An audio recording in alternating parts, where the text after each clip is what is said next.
going earlier tonight, huh?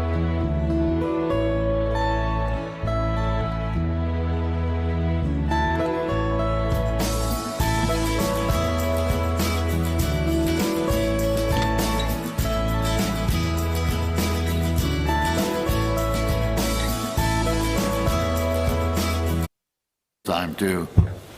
Good evening, everyone. Good evening. Good evening. Good evening. Okay, it's 6 o'clock. Do we have the Citrus Heights people yet or not? Yes, they are here. Yep. All right, so I'm going to go ahead and start the meeting so we can go through a few things. Are you guys ready? You got a tape recorder and all that? And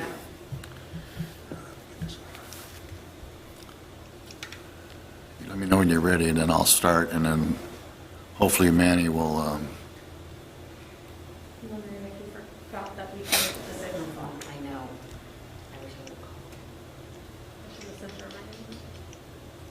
Oh, there's Manny.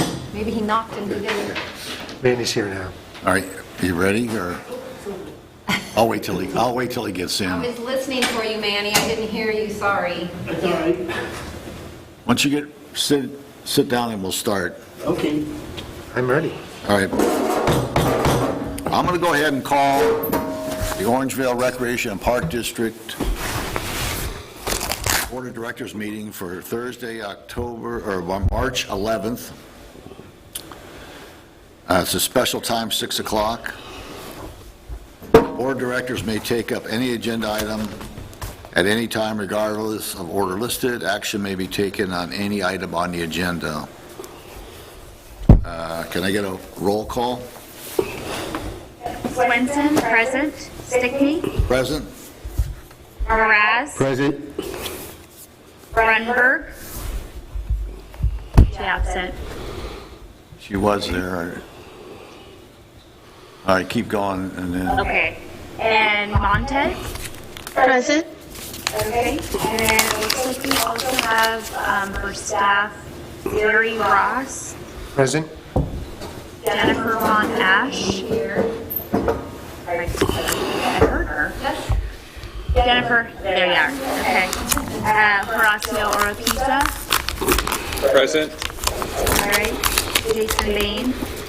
Here. And Melissa Woodford. And Nadia Roberts. Yeah, Nadia's here.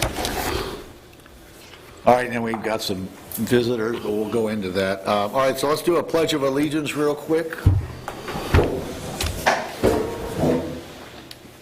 I pledge allegiance to the flag of the United States of America and to the republic for which it stands, one nation, under God, indivisible, with liberty and justice for all. All right, can I get a motion to approve the agenda as written? I move that we approve the agenda as presented. I'll second that motion. All right, all in favor? Aye. Aye. Aye. So it's 4-0, 1 abstention, or 1 not present. Okay. Okay, so we got the agendas written, and we'll go ahead right to Barry then real quick. Yes, the next item on the agenda is a presentation by the City of Citrus Heights in regards to the Arcade Cripple Creek Trail. And being that we have a lot of visitors on Zoom, I just wanted to run through some Zoom protocol and then talk a little bit about the format of how things are going to proceed. So unless you are on the OV Parks Board of Directors, staff, or part of the presentation, we ask that you please have your video turned off and remain muted until it is your turn to speak. We want those speaking to do so without distraction or interruption. If you would like to submit a question without speaking, please enter it into the chat box along with your name. If you would like to voice your comments or questions, please type your name in the chat box, followed by the word speak, or indicate that you want to speak tonight. We will take all written questions and requests to speak in the order that they are received. We will first address those attending on Zoom, and then those that may be attending on YouTube or on Facebook. If a question has already been asked and or answered, we will read it for the record and proceed to the next question. Please keep your comments appropriate for the public meeting. Profanity, personal attacks, or inappropriate questions or comments will not be accepted or tolerated. As far as the format goes, the City of Citrus Heights staff will give a presentation of the trail with updates, with a primary focus on the Sundance nature area. This will last approximately 25 minutes. Following that, our board of directors will have some time to ask questions, seek clarification of the presentation, and that should last about 15 minutes, with each board member being allotted roughly 3 minutes.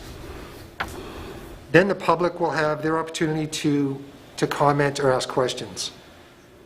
Each resident may also take up to 3 minutes. So with that, we thank you very much for your cooperation. And now to begin the presentation for the City of Citrus Heights, we are pleased to introduce Mayor Stephen Miller. Thank you, Barry. Honorable Chair, Vice Chair, and board members, it's a privilege to be here with you tonight and update you on the progress of the Arcade Cripple Creek Trail project. I will be providing a brief overview, and then our city engineer, Leslie Bloomquist, and planning manager, Casey Kempenar, will discuss the project in a lot more detail. We've been working on this project for a long time. It all started with our Creek Corridor feasibility study back in 2014. And along the SMUD transmission lines, there's already a bicycle and pedestrian easement in a lot of areas, hence the original name, the Electric Greenway, which I personally like, but my vote didn't count on this one. We are currently in the final design phase, and we're fine-tuning the design of the trail to make sure it meets the project goals. Now, this project was made possible because of a city's application for a very competitive grant. We successfully secured the full funding for both design and construction of this project, and our application for the funds stood out because of our collaboration with multiple agencies like the Orangevale Recreation and Park Districts, and our design included best practices for safety, and it provides regional connectivity for those exploring beyond our city and your town.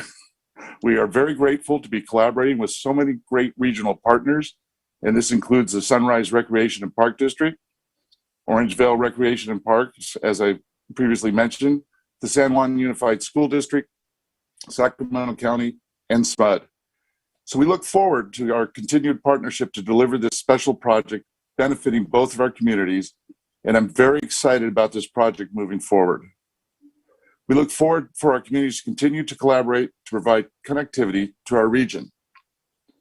And now to share a few logistics about the trail projects and our next steps, I will hand off to our city engineer, Leslie Bloomquist, and planning manager, Casey Kempenar. And I'd like to thank you so much for having me here tonight. And I hope to see you all in person soon rather than on Zoom. And Barry, thank you for inviting us. With that, I'll turn it over, and I can stick around till about 6:30, then I have to get to a city council meeting. Thank you. Thanks, Mayor Miller. I'm going to share my screen really quick with our presentation. And then Casey's going to get us started. Thank you, Mayor Miller and board. It's a pleasure to be here.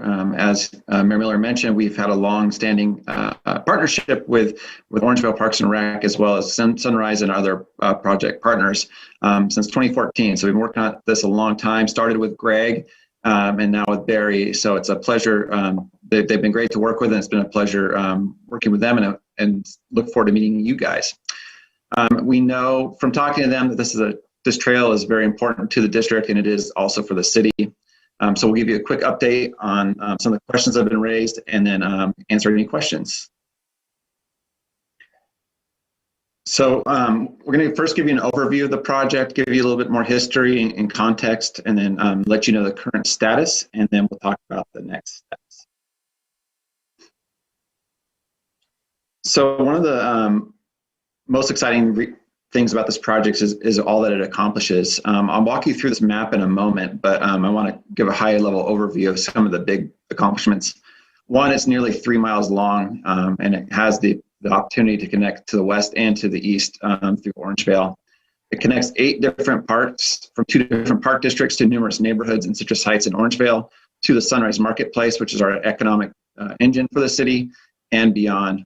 And then lastly, it provides a safe, separated trail over busy roads such as Sunrise Boulevard, Fair Oaks Boulevard, and Oak Avenue.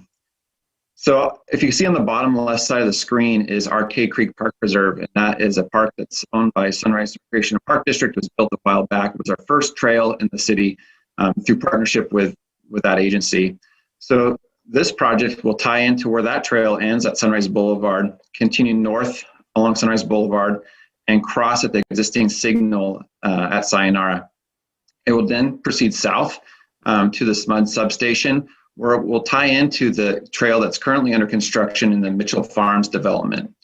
Mitchell Farms development trail connects over to Fair Oaks Boulevard, providing another opportunity to connection in the marketplace and other neighborhoods.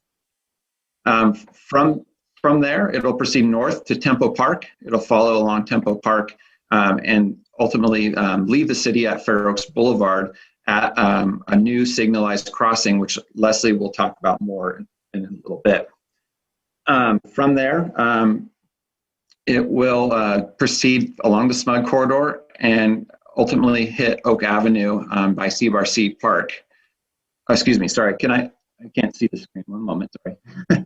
So from Fair Oaks Boulevard, it will enter Sundance Park, following the existing trail alignment, where it will go on Highwood Way shortly, and then it will proceed for Woodmore Oaks and along the 7-Eleven, proceed north through String Avenue Park, through Northwoods Park, Seabar C Park, connect with a small spur to Woodside Elementary, and then proceed to the northeast of the city, exiting the city at Wachtel Way with our shared border with unincorporated Sacramento County and Orangevale.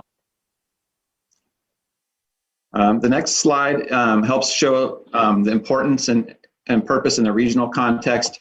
You can see the Electric Greenway, the Arcade Creek, Cripple Creek Trail is shown in red there. So you can see it provides an important connection for the city and Orangevale to regional trails. This region is well known for the American River Parkway, and there's regional planning efforts moving forward right now to connect Placer County and Sacramento County via the border to Folsom Lake and American River Trail.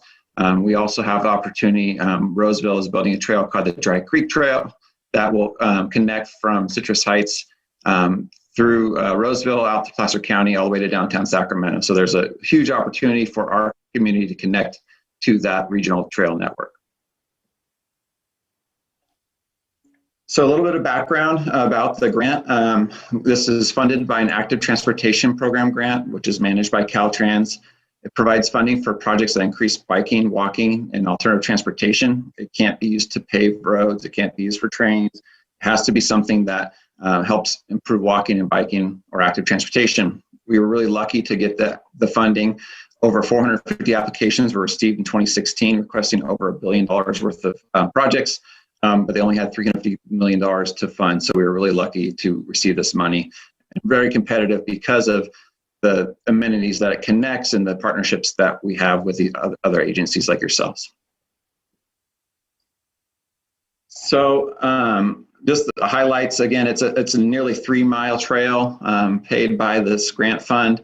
It'll be about 10 feet wide with 2-foot shoulders. It connects 8 parks to the Sunrise Marketplace, Woodside K8, and numerous neighborhoods. And then, of course, we couldn't do it without all of our partners. And just to make sure everyone you're probably all familiar with, but what a trail, what we're talking about here, it's a 10-foot wide paved section with 2-foot DG shoulders. It's common. We have, again, we have them in Arcade Creek Park Preserve. We have them in nearby agencies of Folsom and Roseville, as well as along Old Auburn Road in the city. So I think you're all familiar with those. Just want to make sure. Next slide, please. So this exhibit shows kind of the process post 2014. As Mayor Miller mentioned, we have been working with Orangevale for quite a while, since 2014 on the Creek Quarter Trail project.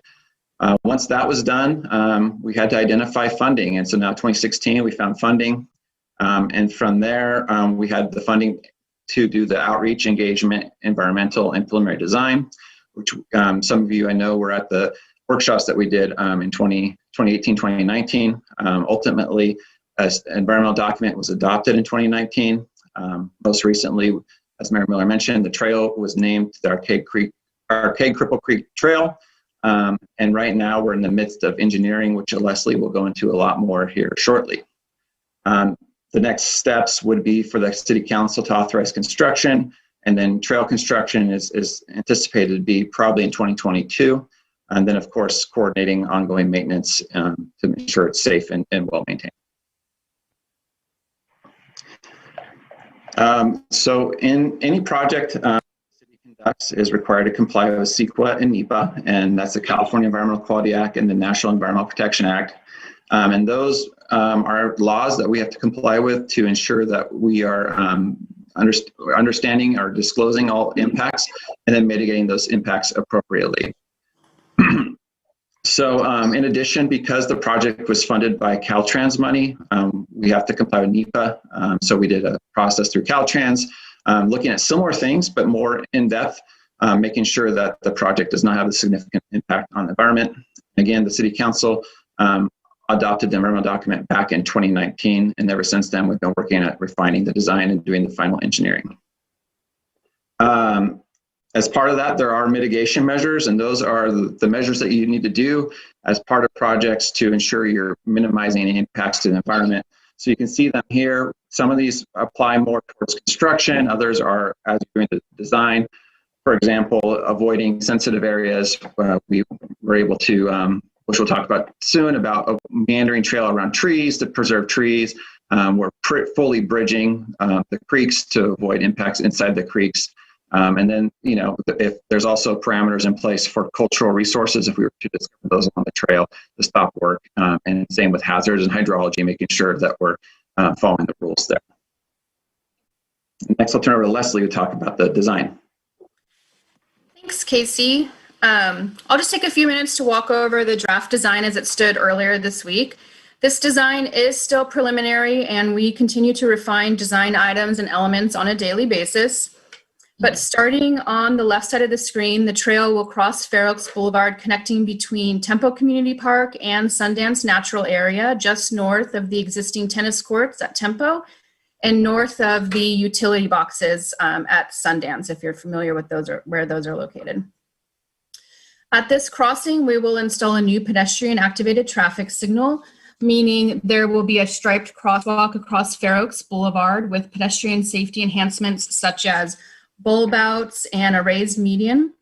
Pedestrians and bicyclists will push a button. The cars on Fair Oaks Boulevard will get a red light, and then the walk signal will turn on to cross Fair Oaks.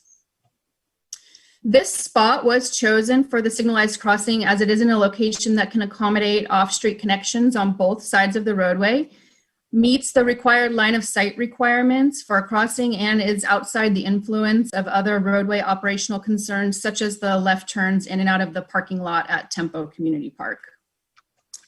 In order to really encourage users to utilize the signalized crossing and not run across the street, as has been the practice for many, many years, and to provide the safe off-street trail away from the high-speed vehicles, the entrance to Sundance will be relocated to the north to align with this new signalized crossing. And the existing entrance will be removed and restored to its natural state. Here we can see, I think you can see my mouse. This is the draft proposed alignment through the park. This gray dashed line here is the approximate location of the existing trail. The new trail will deviate from the existing on this western portion of the park to align with the signal, but also to reduce impacts to existing trees. Just west of the bridge, the Arcade Cripple Creek Trail alignment matches with the existing. So right around here, it matches up with where the current trail is located. And a new bridge will be installed across Arcade Creek, and I'll discuss more on the details of the bridge in a few slides. As we cross the bridge, where the existing trail turns sharply to the right, The new trail will continue on a more gradual turn, and this deviation from the existing alignment was selected also to minimize impacts to trees. Continuing through the park, the proposed alignment meets up again with existing, where it follows the general existing alignment until Highwood Way. There's already existing lights within Sundance Natural Area. The project will utilize the existing lights, supplementing with additional trail lighting only when necessary to meet minimum lighting levels in an effort to minimize disturbance of soil and tree impacts. And now back to Casey for a few more slides. Yeah, as Leslie said, this design is a living document, and it even is continuing to evolve on a regular basis, even as lately as today. So as part of our design, we have a hierarchy of impacts that we follow, and we really try to avoid impacts first. So the first level of our hierarchy is to avoid impacts, and we do that by meandering the trail around trees, or using techniques like walls or curbs or other approaches to try to limit the impact on trees. Can't always do that, and so the next level of our hierarchy is to minimize, and so that minimization efforts we look at are shifting trail as far away from trees as we can, and then if there's still an impact, we have an arborist as part of our construction crew that is monitoring that work and ensuring that the trees roots are being trimmed properly and that the trees have a high likelihood of success afterwards. And last but not least is to mitigate. So any tree that's removed, we're required under the city and county ordinance to replace those trees. And I'll talk a little bit more about mitigation in a moment. And any trees we plant are required to be monitored and need to be successful for a minimum of 3 years before we consider that done. So there's been a lot of numbers out there about trees. We just want to clarify early on, back a couple years ago when we were doing the preliminary design and environmental, we took a very conservative approach, which is consistent with how CEQA is practiced. You want to disclose the worst case scenario. So on the left shows a detail of how CEQA views impact assessment of trees. So as you can see, it kind of is a worst case scenario and just goes straight through the trees and takes a bunch out. So that would be the absolute worst case scenario. But we know under engineering practices and more refined design, as we got more details, that we can meander the trail and avoid those impacts to the trees. So on the right shows how we were able to achieve that through various design techniques to save more trees along the trail alignment. So we are currently working on the final design elements and have been spending quite a bit of time on this. It has taken a bit, several months as we work through the full 3-mile alignment. Currently, we're looking at detailed elements to ensure that we're designing the best project possible given the existing requirements and constraints, while also minimizing tree and environmental impacts. So really diving deep into those design details. While the environmental document took a worst case approach, assuming just over 300 trees would be removed along the entire 3-mile corridor, the final design is working to avoid tree removals as much as possible using that tree impact hierarchy that Casey previously mentioned. I'm proud to say that we have reduced the initial worst case scenario of tree removals by over 60%. In Sundance specifically, the M&D assumed about 90 trees would need to be removed as the worst case scenario. As of earlier in the week, this week, we're down to less than 8 trees that will be impacted. And we're continuing, even as recently as today, to explore ways to reduce this even more. This includes looking at ways to meander the trail, adding the small retaining walls, such as the picture that's shown here on the slide, and making adjustments to the trail width at specific locations. However, some tree impacts cannot be avoided, and any tree removed will be mitigated. In addition to the methods used to minimize tree impacts during the design phase, tree impacts will also be evaluated during construction. The contractor will install tree protection fencing, and the arborist will monitor all work within the protected zone of any tree. After the project is bid and the contractors on board, will work in the field with the arborist and contractor to see if there's any additional impacts that we can reduce. This slide shows the tree removal plan. However, I should mention this plan is already out of date as we are working this week to even reduce this even further. You may notice that the trail alignment on this plan varies slightly from the plan I showed earlier. That's a reflection of the modifications that are changing currently, as this is in the active design phase.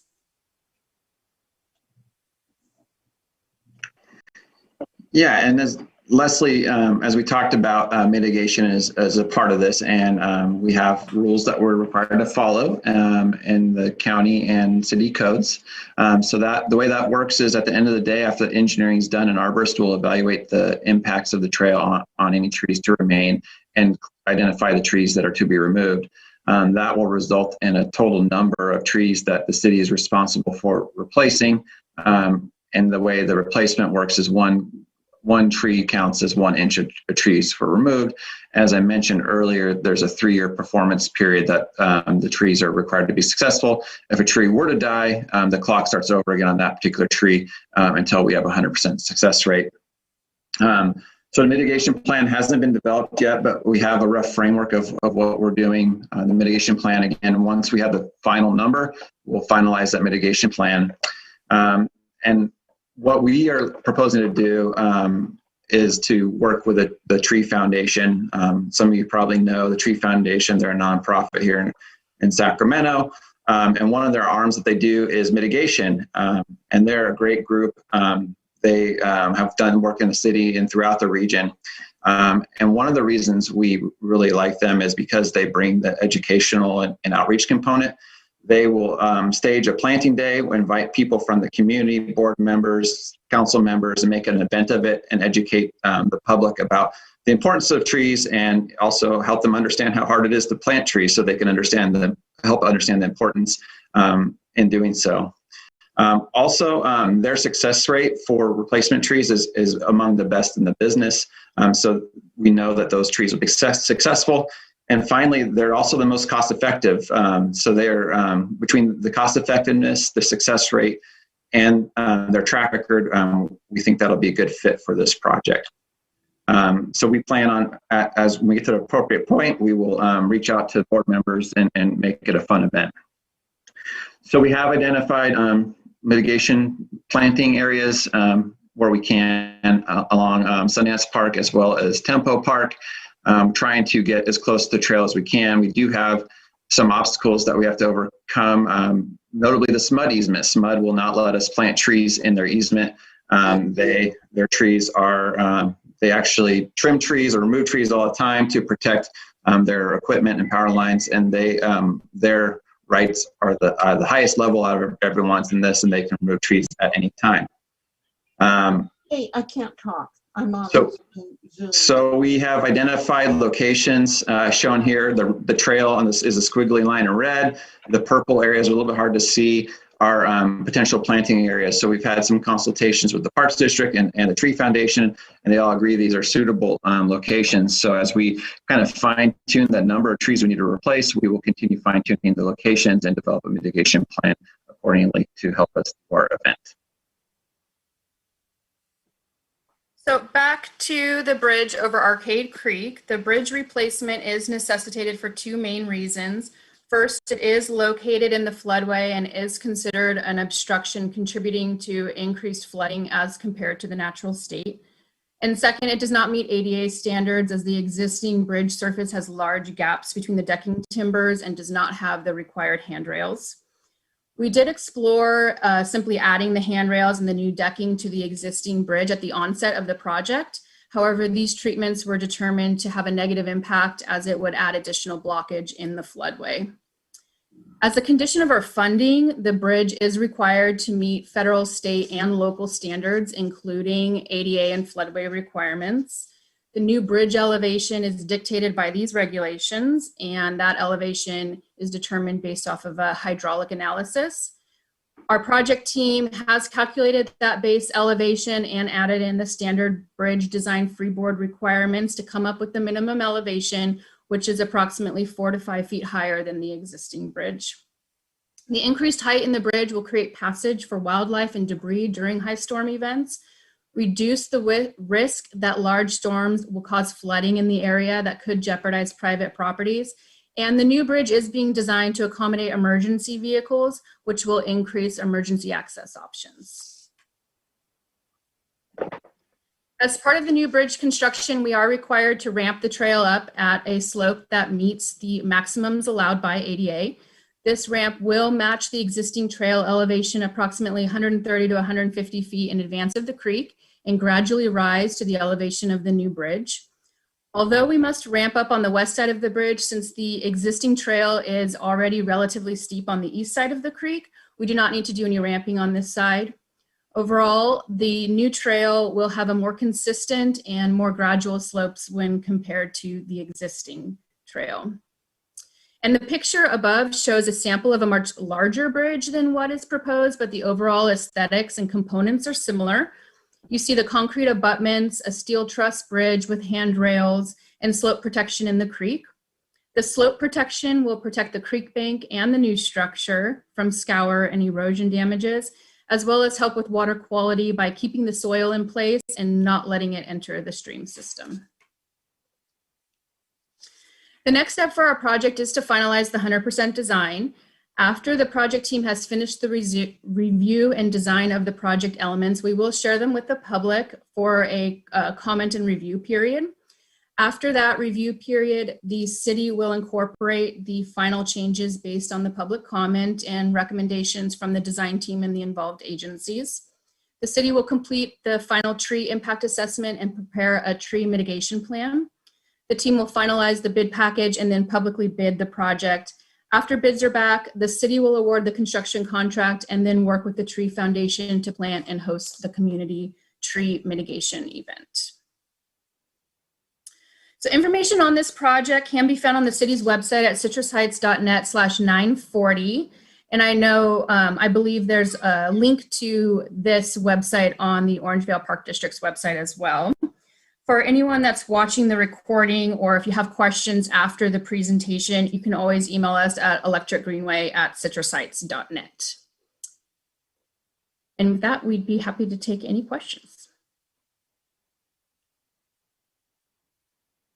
Leslie and Casey for the presentation and the information. Now we would turn questions to the board. All right, any board member wishing to ask the first question? I have a couple questions. Good. That's Lisa. Who's that?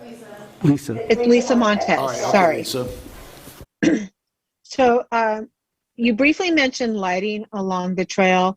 What type of lighting are you looking at? Is it something that's going to be solar? Is it going to be underground electrical? Is it going to disturb any other sensitive areas along its path?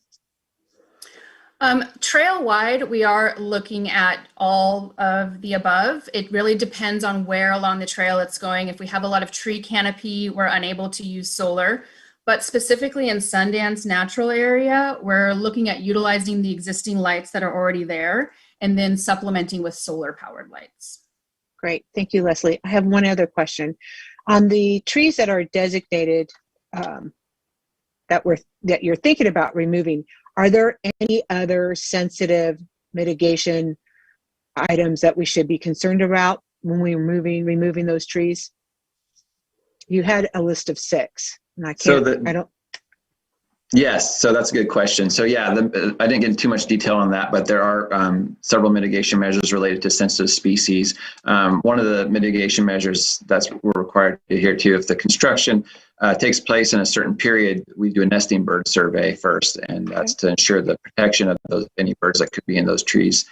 So that's done. There's also sensitive plant species that are surveyed all before construction. And again, they've been surveyed already, but they'll be surveyed one more time before we start. Okay, and that will be completed with the final, I'm assuming, to make sure that when we remove those trees, we're not causing any other harm to any of the other sensitive areas. That's correct. Yeah. Okay. Thank you. I appreciate it. Any other board members? Manny? Yeah, I have a question regarding the impaction of the root system around the oaks. what kind of considerations are considered to avoid root impaction of the trail? Is there a sufficient setback to some of those oaks that the roots won't be impacted? So we are largely following the existing footprint of the trail, and as I mentioned, the hierarchy of mitigation, our general practice is to try to avoid. If we can't avoid that, what we look at is the protected zone is the drip line where the edge of the tree is. That's where the sensitive area is. And so what we look at is if there's construction work taking place in there, we look at that and have the arborist evaluate what that potential impact would be. And then they mitigate for that through either trimming roots or other techniques. And that is done as we do the construction. So there may be some compaction, but we are having the arborist on staff to watch that work and ensure that they are protected to the extent that we can. Thank you. Any other questions, Manny? No, I don't have any others. Sharon, any questions? Yeah, my question is, based on the 6 or 8 trees that right now are on the radar, what's the total circumference? Are there some big ones in there, or what's the tree width? At this point, I don't have the exact number. It has been changing on a regular basis as we've been refining the design. Most of them if you walk the trail, the ones that are really close are smaller. There might be a couple of bigger ones near the bridge that are going to have to be removed, but most of them are smaller in nature. And we are, as we're doing the design, if we have a choice between 2 trees, we're looking at the condition of those trees, and we the trail towards the one that's less healthy as opposed to the one that's healthy. So we're taking those kind of considerations in as we're moving forward. Any other questions? Sharon? No, that was it. I was just trying to think of how much, because I don't know that we have so many out there that are more than, well, there is some big ones, but where the trail is located, I wouldn't think we would be removing some very large, older oaks. Erica, you have any questions? Yes. Yeah, I've got a couple questions. First, thank you for the presentation. It was really helpful. And I just have a couple questions. You had mentioned that you have to comply with, is it CEQA and NEPA? I don't know if you say CEQA and NEPA, or do they require like a written report? It seems like we've had a lot of questions about having a written report of the environmental impact. So is that something that will come out? So that work has been done. That was the document that was approved by our council back in 2019. That's available on the website. Okay. All right. Just on that website. Okay. I'll have to look for that. Okay. And then also, I frequent the American River Parkway trail quite often. And I know that there are sometimes like trails that run parallel, like walking trails. Do you know if there are going to be any of those that would run parallel, like a dirt trail, or those will just all kind of become more natural areas? So the new trail in Sundance will be per the alignment. The existing trails where we're deviating will remain. And so those would be the side paths that you'll be able to continue to use. And then we'll make sure that they match the new alignment of the paved trail. So there are going to be options there. Okay, great. Okay. And then let's see. I think that's all I've got. Yeah. Thank you. Because I've been out there twice. Leslie walked with me once, and Barry walked with me twice, and a few other peoples. On the DG, on the outside of the main trail, can we reduce that in certain spots if it's going to affect a tree, or does that have to be the 2 feet? We are looking to maintain the 2 feet when possible, but definitely when given the choice between a tree and reducing that width, we are looking at reducing the width of the trail. Those are some of the fine details that we're working through right now as we're able to continue to minimize our tree impacts. So definitely something that we're considering. It's possible in a particular spot here or there. Correct. The crossing in Tempo into Sundance, does it have to be north of those power boxes, or can it be south of that? If it's closer to the south of it matches up with our entrance. Is it because of road or? Yeah, the challenge there is the parking lot in and out of Tempo. We do have to accommodate those turning movements. So left turns out of Tempo would conflict with the traffic signal if we push it any further south than where it is now. We're really constrained with those large utility boxes on Sundance, and going further south of there, we are constrained with the turning conflicts and operational issues on Fair Oaks Boulevard itself. And we did shift it also to help save a tree that would have been removed. So we've kind of tried to shoehorn it in where was the least amount of impact and highest level of safety. You get into Sundance, there's a light and an oak tree that we talked about. Is it possible to move the last light more to the north, closer to where the trail's going to be, so we can? Is that possible, or is it? Yeah, so that's the area of the trail in Sundance where we are looking at supplemental lighting to meet those minimum lighting levels. So whether it's relocating that light or adding additional supplemental light elsewhere in that area, those are the options that we're still working through right now. Okay, and then the big one is the bridge. Manny and myself were on the board when we put the trail in originally, and that was the original bridge. And I think you already answered it, but I'm going to ask, is there any way we can keep the present bridge and then, or is it just does not meet the FEMA requirements at all? Yeah, unfortunately, it just does not meet requirements, and we cannot leave the bridge in its current location as it is considered a blockage in the floodway. I know that bridge was installed, I think, around 1997, and since then, a lot of the regulations have changed due to additional research, and the regulations have been updated since that time. That's requiring this change in the elevation. So we're going to use the foundation just there. We're just going to raise it straight up. We're not going to make it larger or anything. It will be a bit wider. We're leaving the existing abutments of the existing bridge in place in order to minimize impacts in the creek itself. But what we're doing instead is pouring new abutments behind those and then spanning right over the existing so that we can minimize our work in the floodway, in the creek. Again, looking to minimize our environmental impacts and then still meet our new regulations for the bridge elevation. Okay, and then the last thing is because of the ramping up to the bridge, you're going to have to put some kind of material around the path.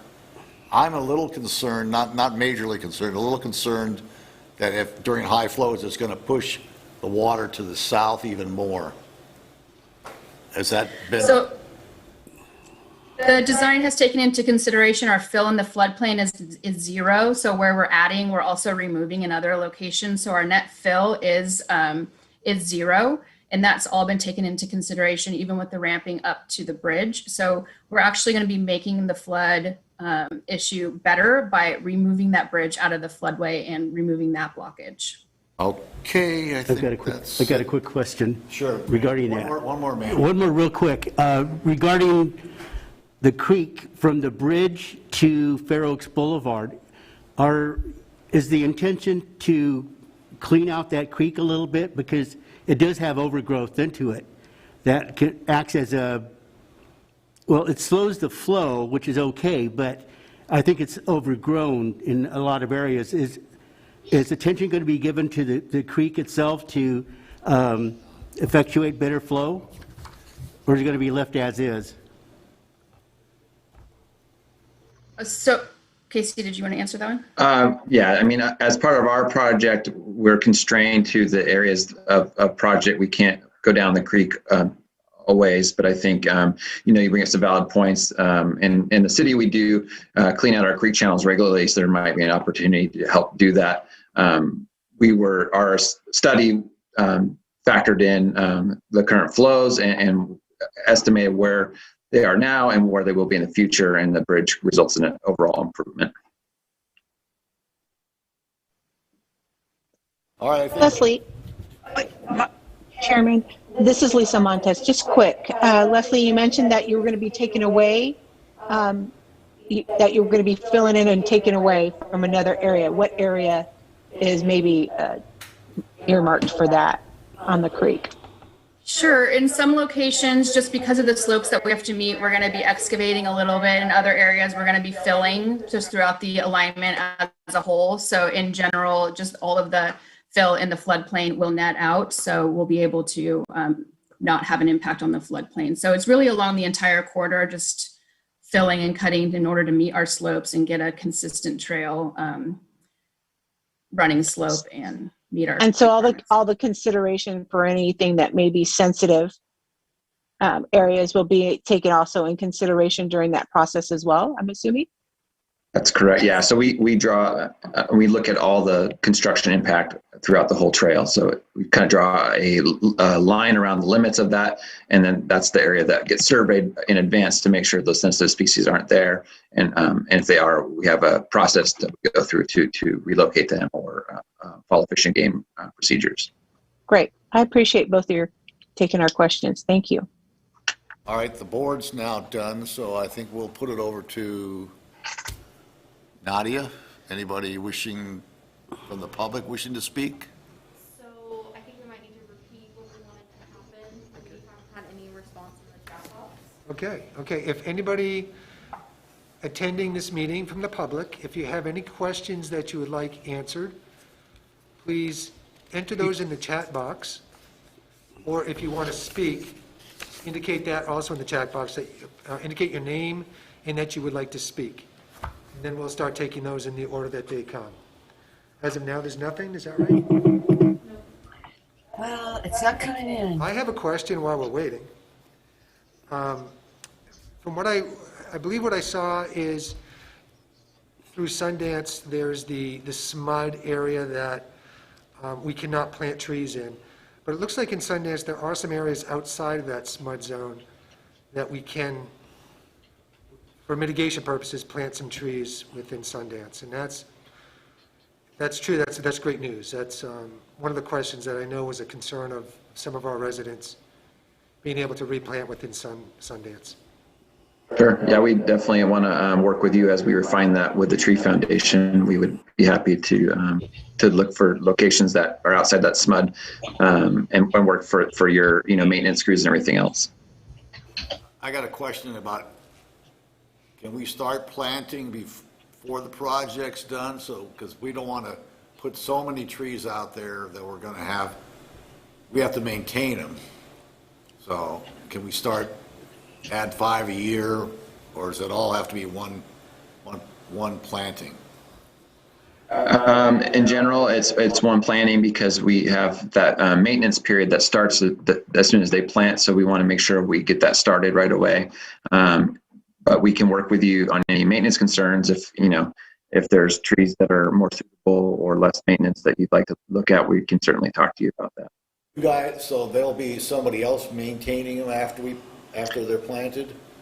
So for the first 3 years will be the responsibility of the city, and 3 years is generally the establishment period, and then the trees are pretty healthy and can survive on their own. But then at that point, it would be whether it's you or Sunrise Parks and Rec or city property, all those agencies would be responsible for the maintenance beyond that period. Will be responsible? Or After 3 years, we'd be responsible. after 3 years, but for the 3 years after the planting, City of Citrus Heights will be responsible? First 3 years. No, First three? the first three, they're responsible. Right, okay, that's good. That's better for us. Yeah. We have a participant who'd like to speak, just FYI. Okay. So our first person is Ed Kennard, and I'm going to spotlight her video for you. All right. Peg Bernard, like to speak? Yes, is my mic on? Yeah. Yes, it is. Okay, sorry, I'm still getting used to this procedure, guys. Looking for the chat was just enough of a challenge right there. So I am Peg Kennard, and I live adjacent to the proposed project. And I have a number of concerns that I would like to bring to your attention. One is that there's a lot of claims about what needs to be done over Arcade Creek. And my experience has shown that how you present the issue to things, agencies like the Army Corps, is important. And when you look at the situation and you think that in that place, it's only like 4 feet wide, 4 feet maybe high, that somehow everything has to be this extraordinarily elevated bridge that would do so much, have such an impact on the natural area. I'm thinking that perhaps the reality of what is there was not really adequately presented to any Army Corps or any other agency. There are regulations that are page 1, given certain circumstances, and then there are regulations that are page 2. For instance, the original dimensions that were quoted to us as being from Caltrans, that was their page 1, Caltrans page 1. However, there is also a Caltrans page 2, but you weren't shown that, and that wasn't part of this proposal. Now that Citrus Heights is willing to do some adjustments now after we have spoken up, I think is wonderful, and I'd like to see more adjustments. One is this bridge. You have described it as though it were a major blockage for any kind of floodway, but that's simply not true. When you go out there, you will see that there are a lot of 90-degree turns long before you ever get to that bridge. So that bridge is not going to be an obstruction. Everything behind it is going to be an obstruction, and you're not even dealing with that. The idea that it's going to be out of the floodplain is also not valid. The floodplain extends the entire way. So now what you're left with is, can we present to the agencies a realistic picture of what is really there? Nobody's arguing that the lumber with its gaps doesn't need to be fixed. It does. People have made already very good claims for that. However, the other consideration that needs to be taken into account is by having a raised bridge in that location, you're introducing an element of danger from people living under that bridge to the rest of the neighborhood. I can't emphasize this enough. And I think when you present this to any board, you would have them being able to weigh, you've said it so many times, that you need to work on safety. And I've heard that word all the time. But what about the safety for people? Last Sunday, you had Citrus Heights and county police, which one or the other, I'm not sure, the county sheriff. Okay, they were all out at the bridge right there at the entrance of Sundance and Fair Oaks. Guns drawn, having people come out. And on Sunday in the middle of the afternoon, you had children being screamed at by people from the bridge in a very threatening manner. I know because I was there and I saw it.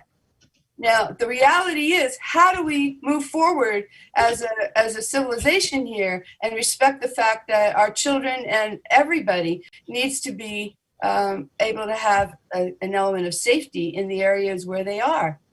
And I think if you present that, show the pictures and whatnot to any regulatory agency, you will then be able to get a better handle on what is being presented here. That bridge is a huge obstacle. We already have a lot of people going by the one on Fair Oaks. And like I said, the police are there all the time. You saw the pictures that I showed you. Now, imagine even in broad daylight with all of that, building a similar situation farther into the park itself.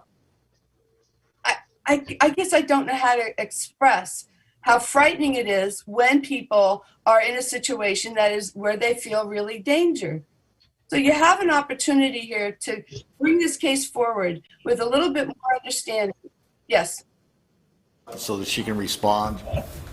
I would be more than happy to do it. I just want to end it by saying, when people say that there are regulations that you need to follow, know that there are always exceptions, there are always variances, and you've seen them probably on your agenda, but they are on every agency's agenda from here to Kingdom Come. And I would like to see the Orangevale Parks March make that request. Leslie, can you respond at all to that? Or Casey? Sure, I can respond with regards to the elevation of the bridge. So we are required by law to have it out of the floodway, and I think there's a bit of confusion on the difference between a floodplain and a floodway. The floodway is the area that's that main conveyance of water. It's where the floodwaters will primarily travel through. The park itself is primarily in a floodplain. That's a different definition than the floodway. So I think that's maybe some of the confusion on why the bridge is where it's going, but we do have to stay out of that floodway so that during those high storm events, the water can convey through the park. Anybody else? Yes, we have a comment. Yeah, I'd like to point out the picture that she showed of the potential elevated bridge was, I know it's a picture, but it's not something that's a big overpass to a roadway, right? It's a bigger bridge that's going to be built and longer. Correct me if I'm wrong, Leslie. Right, so that bridge was just a one that I had gotten from another project. Our bridge is going to be, I think, about 35 feet long. I'd have to double check that length, but the aesthetics of it would be that similar kind of look. It wouldn't be something that the homeless would be gathering under, because it's not like a under the roadway type of hiding place. So our perspective is by raising that bridge, we're going to be increasing sight lines. So you'll be able to see under the bridge much easier as you're going on the trail. We know that homeless don't like to be where they can be seen. Also with the riprap under the bridge, and it is, naturally there is water there pretty much year round. So we, our design team do not feel that it would be a place where homeless would want to hang out. So I just want to say, Peg, I also hear what you're saying in regards to safety. That seems to be a very big concern in regards to the bridge. And I just want to share with you, that's a priority for the Orangevale Recreation and Park District as well as far, and from what I understand, Citrus Heights. If we can control folks and their behavior, the world would probably be a lot calmer and a nicer place. However, I heard what you were saying, and I'm sure that as a board member and our district, we'll do whatever we can to make that, whatever is decided in the final designs, as safety as possible, and take adequate procedures and cautions to make sure that everyone who is using the park is safe. All right, let's move along to the public wishing to speak with us. So we have Tom Diagiacomo. He did not write speak, so I can read his comment. Lighting is a big concern. Highwood Way and Woodmore Oaks are part of this trail, and no lights. You cannot just light portions of the trail and not other parts. Leslie mentions that this is no funds for lighting these streets, and it is dangerous with blind turns. Leslie mentioned this is on the county, and he may want to speak to that. But I don't see him, so. Casey. For whatever reason. I think they're more concerned about the 7-Eleven area. I think coming on to Highwood is, there's one street light as you enter Highwood. Would Tom like to speak? I'm frozen for whatever reason. I don't know why. We can hear you, Tom. Frozen. Oh, you can hear me? Correct. We can hear you. Okay, because my screen's frozen. I don't know what's going on.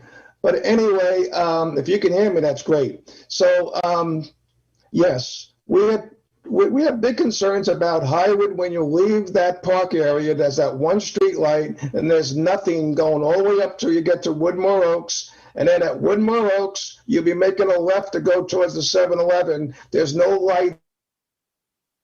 Line turns all through there that need to be addressed, lit up somehow so that people don't get hurt. And if you go down Highwood right now, you got cars on both sides. There's barely any room to even put one more car through there.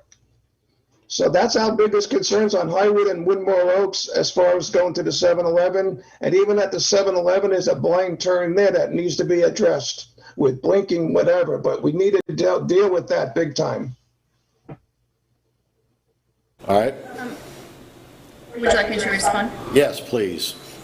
Sure. So we do know that lighting on Highwood and Woodmore Oaks is something that the neighborhood desires. Unfortunately, the ATP funds that we secured for this do not allow for lighting of public roads. Even when we have other projects where we're installing sidewalk and new bike lanes on existing streets, they won't pay for but a small portion of the lights. So unfortunately, we just don't have the grant funds to install that with this. However, we are looking at other things that we can do. At the Woodmore Oaks crossing, we will have the flashing yellow lights for the new crosswalk that will be installed. So you push a button and it has the flashing rectangular rapid flashing beacon. So we're working on that design to work with the county for installation there. We are also raising your concerns for streetlights to the county to see if there's anything that we can do. I'm not sure, and I'm not aware of any grants that pay for residential street lighting, but it's always something that we're looking for.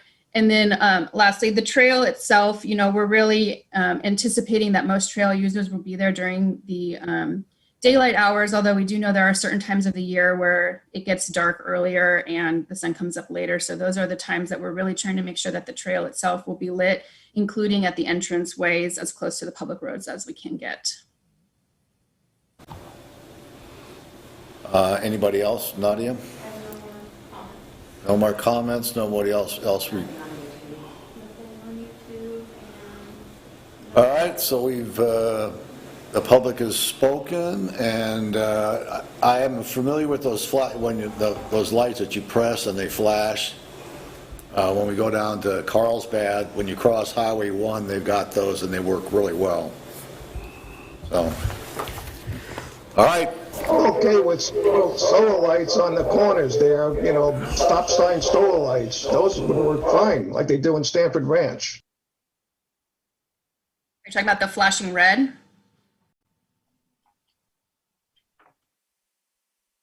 From Kim Eaton. From who? Kim Eaton. All right. Hi. Sorry I'm joining late, so I don't know if, can you hear me okay? Yes. Yeah. I don't know if it's already been discussed. I'm in the trail between the homes of Olivine and Claypool, from Villa Oak down to the open area. Has that been talked about already that I missed? No. Because what our concern is that, like it was mentioned, that the homeless don't like to be where they can be seen. Once somebody enters in between the homes there, there's no getting out between all the houses. I'm not even sure how long that is, a half a mile maybe. And our fear is that is going to be an attraction for homeless people because they can't be seen, and it is hidden. So I don't know if Leslie can talk more about that. I can chime in on that if you'd like me, Chair. Sure.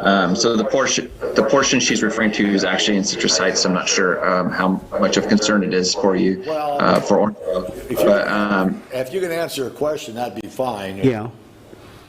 That area has a dead end right now, which is attractive nuisance for the homeless and dumping and things that occur there. And talking to our police department, we've been working with them closely on this. By opening that up, you have legitimate trail users that are going to be using it on a regular basis, and that's exactly who the homeless people do not want to see. In addition, it opens up opportunities for our patrol vehicles to be able to patrol the trails more quickly. Where right now, if there's a bad guy going down there, that they have to jump fences and go watch out for dogs and all that fun stuff. If we open this up for emergency vehicles, they have a safer, easier way to patrol and make sure that it's safe. So in talking to our police department, they prefer opening it up because it makes access better for everybody. Does that answer your question at all, or? Yeah, it's just our concern is once they enter there at Villa Oak, there's no way out in between all those houses until they get to the open area, and it just seems like a safety concern for children and people even at night. I don't know. We did have homeless people back there before we put up a side fence that we've taken down now for the trail. But in calling the police, they don't respond right away. It took a couple days for them to come out, and then they give them a warning, and I don't know. That's our concern along this corridor, is that it's going to be a homeless encampment. So Barry, this is Lisa with Orangevale. Can we make a note that maybe Fulton, El Camino, that's something that we just discuss with them to help patrol maybe in the future to help mitigate some of that squatting there in that area? But that's not Orangevale, that's Citrus Heights. Oh, The Citrus Heights police will be doing that. Right, so they can't cross over and help out? So I wish one of our police officers was here now, but I can chime in on it. We've talked a lot about safety because this has been raised again, and it obviously has its challenges with different agencies involved. However, in talking to the police department, the cell phone technology has come a long ways, and it can tell you if you're in Orangevale or Sacramento County and wherever. So for an emergency, you're going to get to the right person no matter what. But in addition to that, we're creating a single phone number to call along the whole trail. And that's going to be for non-emergencies, that if you saw a homeless person, you call and they'll get routed to the appropriate authority. So that's something that we're working on with staff because we know it needs to be safe and secure, and that's how people use it. So that's what we're working on with all our varying agencies. Another item that we are including with the design on that level is mile markers or post miles along the trail, so that as you're traveling there, whether it's just, hey, you want to meet a friend in a certain location, or if you notice graffiti that you want to report or any other non-emergency items, you have that mile marker or post mile to really help nail the location for a quicker response. Thank for your time, and we'll close this. We have one more question. And it's One more question, go ahead. Peg Penard. All right, Peg? Yeah, I would just like to, can you hear me? Okay, I would just like to follow up with just two things. One is, I'm not confusing the floodplain with the floodway. That was my point about the 90-degree turns up creek from that. The bridge itself that's there now is not a major obstacle, and that was the point that I was hoping that you would make. The other thing is that these assurances of making it safe, and while I appreciate hearing the words, that doesn't match reality. The first thing that's not real is that you say the homeless don't like being in view. Well, I can point, as you see on the news every night, where there are encampments and people just sleeping and setting up camps in plain view. So that's simply, that kind of thinking has got to stop, because it's not accurate. When we call the police on a robbery in motion, in fact, happening outside, right in our own neighborhood, we were told at the time, the police, there were none available to come. So whoever made the comment that it took them time to get there, oh yes, it does. There's a lot going on in our environment, and it's not all good. And what we need to do as responsible adults is to make sure we don't build in the kind of unsafeness, the unsafety that does cause problems down the road. We can't put a policeman on every corner.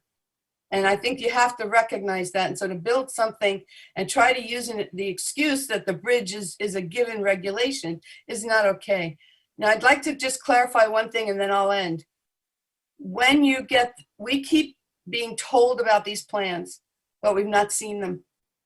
You haven't seen them. I asked your staff people if they've seen them. Nobody's seen them. I have never seen a government project with so little transparency in it than this one has had. Now, I understand things change. They always change. But way back in December, they were saying that it was almost 100% done. Now they're saying about 90% done. At least let us take a look at the plans, allow for the neighborhoods to actually look at them, verbalize their own and make note of their own concerns, to be able to give you as board members. Because right now, I know there's a heck of a lot more people that have concerns that are not speaking up. I don't know whether it's because of the format of Zoom or what, but I think you're owed the benefit of the public's input on this. And the best way to get it is to make sure that people are able to read the plans, read the mitigation measures, in writing, not verbally. There's nothing valid in verbal jargon. It just doesn't hold up. It's what's in writing, and that way we can respond in writing to you. So I'm hoping that you will set that up as a formal process, and that you will allow time for the neighborhood to have their meetings and then get back to you and give you their best input. That would be a truly democratic and transparent way to conduct the rest of this project. Thank you. I'd like to respond for, I think, and Casey or Leslie can correct me, they're going to go back, get the plans the way they want them, and then they're going to present them and say, this is the trail, and seek further public input to make minor adjustments or corrections. Is that correct? That is correct. We are working daily, making changes. We don't want to waste anyone's time by giving plans that we're already changing. And so what we are working to do is come up with a final recommendation to present to you, to present to the public, at which point we will receive and have a public review comment period and receive all of those comments and consider them all and develop responses to all of them. We are trying to be very transparent. We are working with all of our partners and have been since the onset of the project. And as we continue to refine these, we are working towards that goal where we can all review and have a product that is going to be for the benefit of all the communities involved. All right, we're all done. One more comment. It's a question from Donna Obitz. It's just clarification. She heard the path would be narrower in Sundance Park, but she didn't hear the current width proposed. Can someone clarify? What was that? The width of the trail? Yeah. Yeah, 10 feet of asphalt and then 2 feet on each side of decomposed granite for a total of 14 feet in width in most parts of the trail. There might be some exceptions to save trees. Is that correct? The asphalt trail will be the same. The DG's a little flexible in certain instances, but that's the dimensions. Well, I know from speaking to the board and in reading the master plan from 2011 that the Orangevale community is, one of the highest priorities is trails, walking trails and biking trails. And, it is exciting to see the plans and for improvements, especially for the bikers, the cyclists. But it's good also to see that it does increase walking ability, especially for those that are disabled, having a trail that's ADA accessible. And as far as the homeless, we do have instances of homelessness at Sundance. There's encampments on occasion. Overall, it's in speaking with Horacio, it's not very extreme. It's manageable for the most part, and there's a policy we have to follow as far as identifying it, notifying the homeless before we remove the encampment. And but that's something that we work with FEC police on, and I thank Taylor Magaziner for joining this meeting. He's here to listen and chime in if he feels the need. And Taylor, you're welcome to, if you want at this point, regarding homelessness or safety in general of the trail. Yeah, absolutely, and thank you.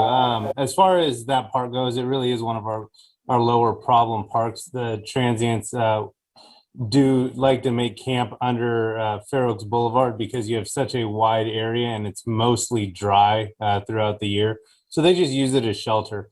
Based off of what I've seen, granted, I haven't looked at the plans, haven't seen the width or anything, but based off where the new bridge is going to be, I wouldn't particularly feel like it's going to be an attraction for anybody to camp under. I believe that is a very safe park. We do patrol it regularly.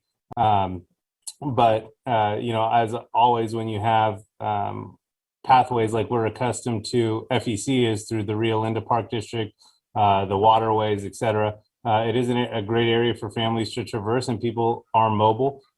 So it's just something that we, as the park police, are going to be aware of and work with our counterparts with the Sacramento County Sheriff's Department, Citrus Heights Police Department, to ensure the park is and maintains a safe environment for the patrons and the families. Thanks, Taylor. Thank you. All right. So I think we can conclude this part of the meeting. Thank you guys very much. Thank you for your time, and we'll probably walk it one more time. Okay. All right. Thank you. Thank you. We so appreciate your much. time, Yes, that was incredible. Thank you. as well as the public. Thank you, everybody, for joining us. Feel free to stay. We never have guests. All right. Our guests can stay, and also if you prefer to get off and still watch us, we are being live streamed on our Facebook page and on our YouTube page, correct? All right, so we'll go on from 5 to public discussion. Any person may address the board upon any subject within the jurisdiction of Orangevale Recreation and Park District, with each speaker being limited to 3 minutes. However, the chairperson can impose reasonable limitations to the maximum time per person and per agenda item to allow the board to complete its business. Any matter that requires action will be referred to staff or committee for a report and action at a subsequent meeting. So anybody wishing to speak on any other items, or if they really want to talk about Sundance, go ahead. We can take another question. Though we won't have Casey or Leslie's expertise. All right. So anybody else wanting to speak to us or send in a comment? No. So then we'll go on to 7A, approval of minutes of special meeting January 22nd. I move that we approve the minutes of the special meeting on January 22nd, 2021, as presented. That. So we got, I I believe, think there was sorry, I'm just looking at it right now. It seemed like there was just one thing that needed to be updated. It's, it just said that Director Montez arrived via Zoom at 10:15 p.m. That's, So oh, I'm sure it was not 10:15. I was late, but it wasn't that. Yeah, so that, I didn't catch that. Woo. yeah. we'll, for the record, So I'll motion that we accept the minutes as presented with the correction to the time of Director Montez's arrival. Yeah, and was that a morning meeting? I'm trying to remember. No, it was, It was a morning meeting? Disc golf tournament for St. Patrick's Day. And it was, Oh, okay, so that probably just has to be switched to AM. yes, I think it's just Yes. AM, PM. so it might Okay. be, it might be correct? Yes, well, no, it's not correct, it's AM, not PM. Okay. Okay. So It does say AM. It does say On the AM. bottom here. Sorry. Okay. Lisa motioned, Manny second the motion with the correction. Okay. All right, so all in favor? Aye. Aye. Aye. With the correction. All right, so then we'll go on to item number 2, which is minutes of regular meeting February 11th. I move that we approve the minutes for regular meeting February 11th, 2021 as presented. And I will second that. I'll second that, since I'm, So the motion was by who? By Lisa. Lisa, Lisa and seconded by me. Annie again. Way to go. So, any corrections or comments? None noted by me. All right, so then we'll go ahead and vote. All in favor? All right. Aye. Aye. So it's 5-0. No, I think, was everybody here at that one, or was, Everybody was here. everybody was here, okay. All right. Correspondence, Orangevale View article. Barry? Yeah, there was a nice article advertising our search for junior leaders, and it seems to have helped. We had a large turnout for our junior leader applications, and Nadia is conducting interviews this week. So that's great, and is also, I'd like to share with you the advertisements that we're using to promote our programs within the Orangevale View. Okay, 7B, recognition from our assemblyman. Right. Assemblyman Kevin Kiley, we have a certificate of recognition because OV Parks won the Best of Orangevale for best recreation, and just wanted to share that with everybody. All right. So I have to say, I just noticed well, it should have said the Best of Orangevale is the production of the Orangevale View in partnership with the Orangevale Chamber. I have to make sure next year I better proof those. There you go. Yeah, get some credit. Yeah. But congratulations. Yes. Thank you. Thank you. 7C email from, I guess it's Rick. Yeah. Ricky Lancaster. Ricky Lancaster, a resident. A very nice email, compliment to our parks workers following the storm, the big storm in late January. Just commented on how quickly and efficiently they took care of Orangevale Community Park. Thought that was really nice. Nice of Ricky to take that time to write that letter. Mm-hmm. All right, and then so we're on to 10D. Indeed. We received a phone call. Kathy Harling, our office assistant, received a message from a resident, Paulette Wells, and it was a compliment primarily about the parks and then also specifically about the pickleball courts. She's a pickleball player and she was excited about the courts at Pecan, and she's encouraging us to build more, and she recommended courts at Hazel. Did we tell her it's already in the plans?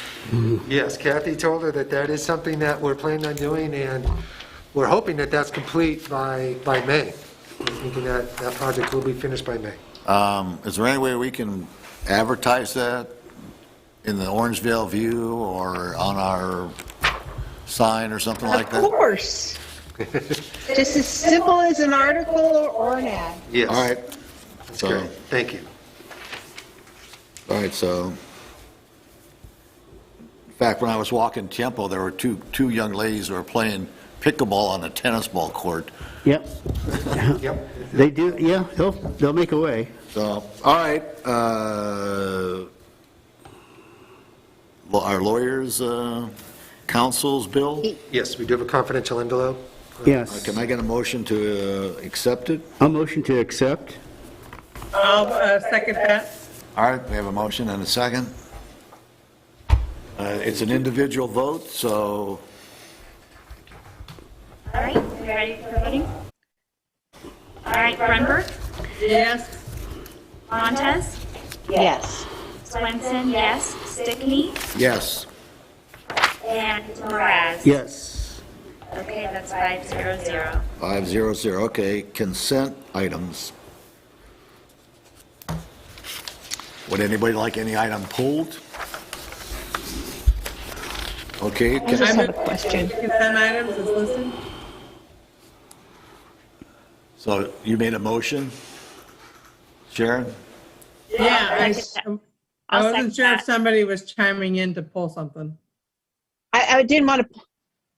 I wanted to pull anything or had a question, and that's a no, so you're making a motion to accept the consent calendar.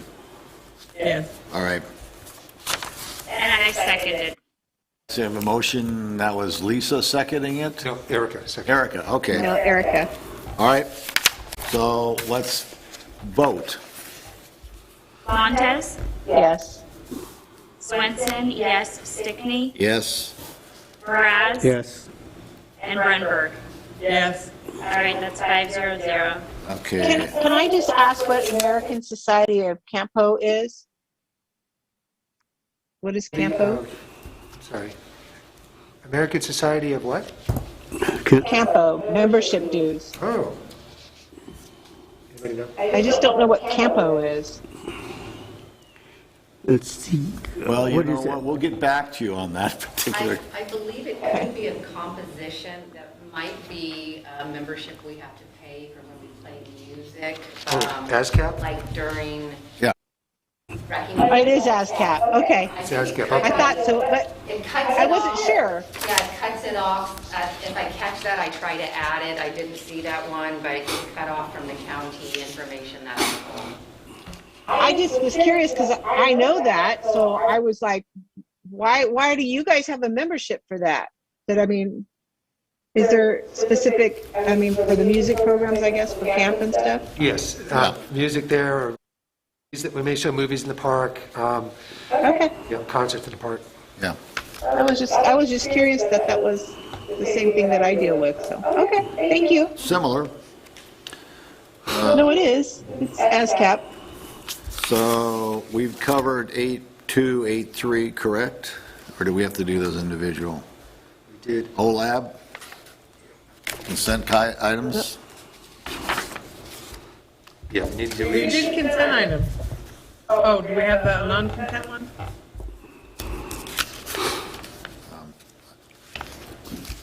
Barry, do we? I think consent. We have nine the non-consent Right, matters. all right, all right, so we'll go on to 9. I guess we voted on the other 3. Yeah. All right, non-consent items, so we need a motion for that? I move we approve the non-consent items. I'll second that. That's 9A, right? 9A, yes. Got it. So let's go ahead and, any discussion? Then we'll go ahead and vote. Okay, Swenson, yes. Stickney? Yes? Moraz? Yes.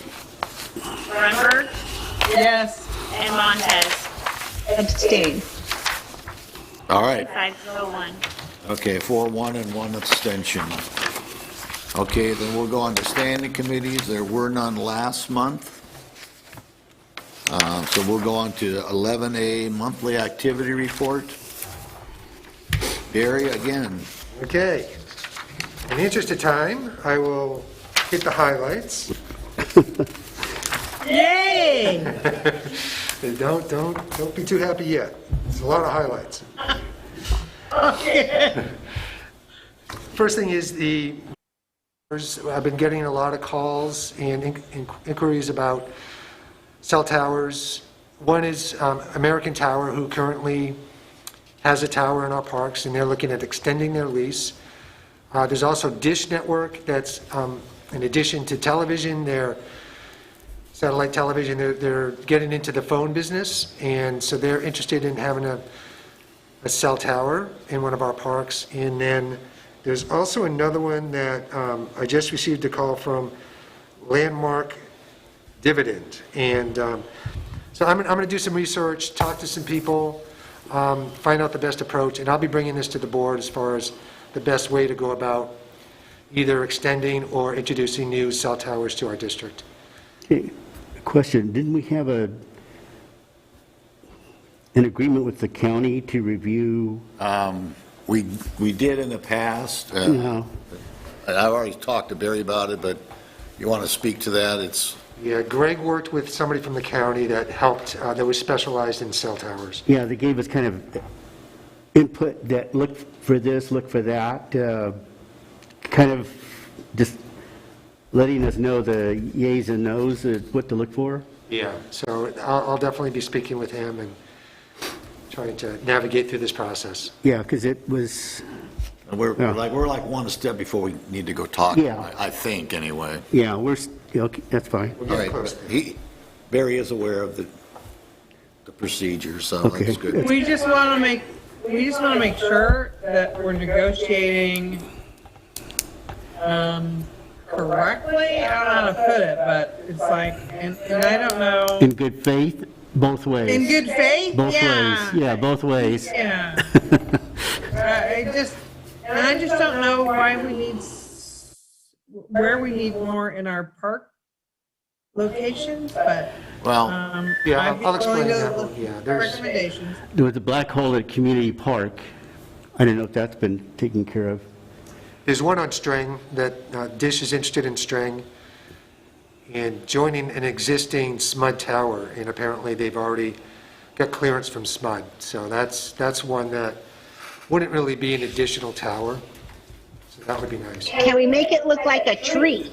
That's a good design. I know. I've seen several of those. Especially along the SMUD area where they won't allow trees. So guess what? My understanding actually, is... they do allow certain trees, just not oak trees particularly, but whatever, that's, No, just not ones that will tower in. Their power lines are so high up, I don't know that an oak tree would reach those big ones. Anyway, all right, I'm sorry, we digress. Go ahead, Barry. all right. Okay. Yeah, he said this would be short, Yeah, sorry, and then Too late. and we diverted. I blew that. Okay, February 12th, myself, Supervisor Woodford, Admin Clerk Christina Kelly, and we met with our web designer, David Dickerson, and we're trying to make our website more interactive, especially our parks, the maps of our parks, especially with master plans. And this is something that Greg started with David Dickerson, thinking ahead towards if we go for a geo bond or future funding, where we're going to need support from our residents. It would be a great tool for them to go onto our website and see the improvements that we're proposing, the costs, what things might look like, kind of build some excitement and mostly just be transparent and give better information. So we're in that process. I'm getting a lot of help from Christina and Melissa, and I appreciate that. Nadia is coming on board too on the website, so she'll be helping a lot with that project as well. February 18th, myself, our finance clerk, Sue Mirren, Superintendent Oropeza, Superintendent Varnish. We worked and also Kathy Harlan. We attended, is this one the right one? I'm sorry. The Prop 68 one? Yes, the Prop 68. We attended a Prop 68 workshop, and this is the next step that was mandatory for us in order to get the per capita funds. And it was a 2.5-hour presentation, very informative. They went through pretty much the entire procedural manual on making sure that we do everything correctly when we're applying for the per capita funds. So I just wanted to point out that we did take that step. The next step is later on in the agenda. We'll get to that. And then they actually, you found an extra roughly $50,000? Great news, 20,000. I wish it was 50, but it's... Oh, no, that's right, yeah, 20,000, excuse me. Yeah, roughly 21,000. We do qualify for additional funding through per capita, so it's great. Yeah. Talking almost $200,000. Right, $200 in grant funds, and then matching roughly another 50,000 that we have to contribute. So we're going to have whatever project we have, we can spend up to $250,000, roughly. Correct. So that's good. So I think we're going to do a planning committee, and one of the things on the agenda will be kind of narrowing it down. I was hoping 3 to 5 items, but we'll maybe up to maybe 10, so we can whittle it down and let the board decide. Yeah. So right now, the committee the people that I just mentioned on this committee submitted lists of projects looking at our master plan to me. I compiled a list. I'm going to run that list by our project manager with the grant to see if those qualify based on the parameters of the grant. We'll then take that list to the planning committee for discussion, try to narrow it down further, and then bring that to the board for a project to select. All right, so that'll probably be within 2 months or 3? Yeah, I think it will be within 2 months. All right. So what else do we have here? February 18th, Administrator Ross. Yeah, mostly I meet every 2 weeks with the county, and primarily what we're talking about is COVID-19 advancements with what we can or can't do. And there has been some movement with youth sports, primarily outdoor youth sports, and adult sports too. And there was just something else announced late yesterday, that there's also some movement with youth sports indoors. That there's some opportunities. And I haven't had a chance to meet with my staff to discuss that and our comfort level in what programs we can offer and can't offer indoors. But that'll be on the agenda soon. And then I saw this thing where San Juan's going to have summer camps, and can we fit our new buildings into any of that project, or is that... That's a great question, yeah. Got to think about that. So right now, Jason and Nadia are are getting to me a list of our summer programs that would be suitable for San Juan students. So what San Juan is doing, they were thinking ahead. They're going to get money for COVID to allow children during summer to take classes, educational, social, fun, play, exercise.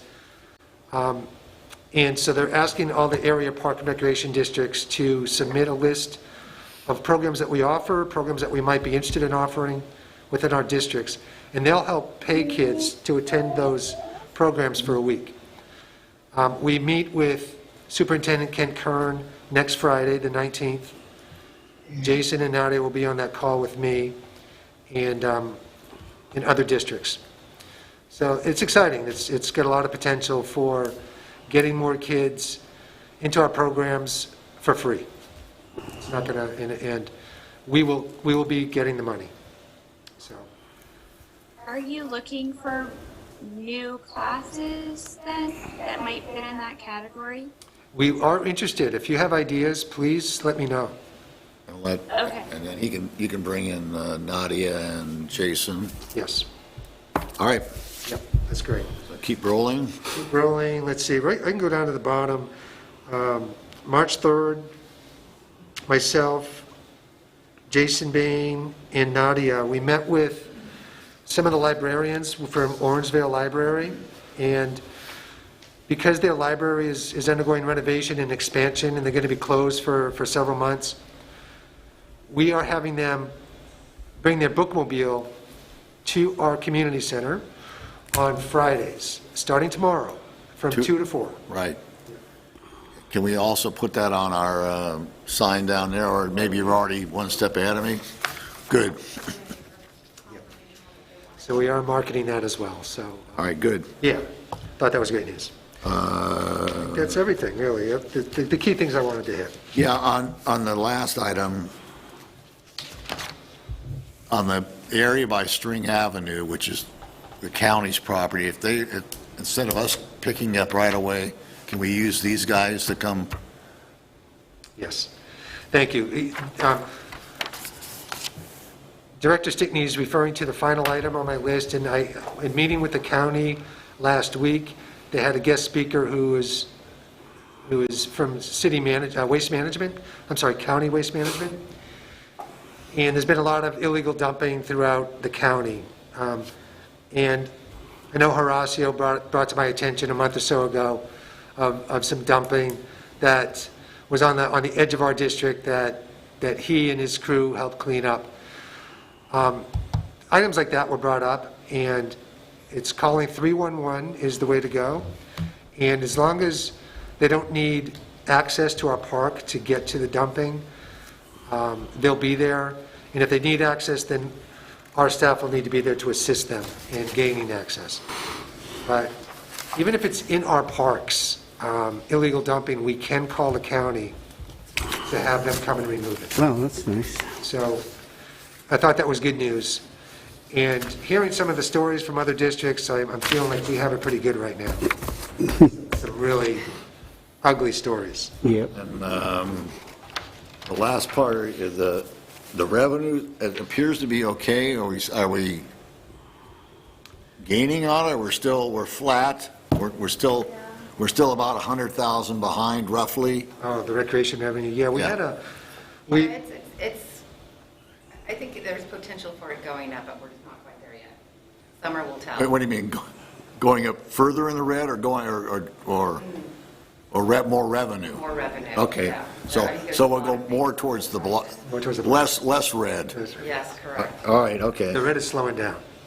And then I'm hoping within 2 weeks we'll be in the red tier, Yes. and then we'll be able to do a little more. Yep. All right. So I'll kick it to Jason with recreation. Yeah, my take is the recreation revenue is doing quite well. We've been kind of hitting our marks for the past couple months. The downfall in our revenue is facility rentals, because we just can't. And so until we have someplace where we can start being able to rent out things, I think we're always going to be kind of a little bit behind on that. and that's just the way it is till they, I don't know, release more groupings or whatever it is that they can do. So that'll probably change around the 1st. Yeah, I mean, things are changing definitely, but again, it's just, you know, that's the biggest hole right now in the revenue stream. I know it'll be a little different too to see how things go as we get closer to actually starting. But I think summer, I mean, just looking at how the swim team, I think I have about 225 kids on the team right now. And I mean, that's good. So, you know, and I'm sure by the time things change, it'll be, the other programs will start falling in place, hopefully. When does the swim programs, the swim team and the lessons, they start in late April? Swim team will start in May, swim lessons in June. So things will probably be relatively normal? Probably? Yeah, I mean, the biggest hurdle we have again in the swim team is that we don't, you know, have the I guess the number to group. I can really speak. We don't have okay to meet with large numbers. So, you know, like our team, you know, easily goes 250, that plus adults. Then you bring another large team in there, you have easily a good, you know, 500 people running around the pool deck. You know, until we can have meetings that big, we might have to at least start with our swim meets being virtual, meaning we'll do our times at our pool, they'll do their times at their pool, and we'll just put them together until we can actually have those big meetings. And yeah, definitely. And then again, the hard part again is you know, championships, I don't know. I really doubt that we're going to have a giant championship meet with all teams, because now we add all the teams in the league. We're talking thousands of people at the pool. I just don't see that's going to be something that's going to happen soon enough that we can actually, because we have to reserve a pool and everything to do that. So it's going to be hurdles there, but you know, might be a virtual championships. All right. So again, a couple of things I got going on. We do have the cottage officially signed off now through the fire department, so all buildings down there are just good to go. I think we're going to try to start moving day camp down there because I'm taking away their gym from them where they've been there. But I think it's a good place for them to just try out and see how it works for them down there.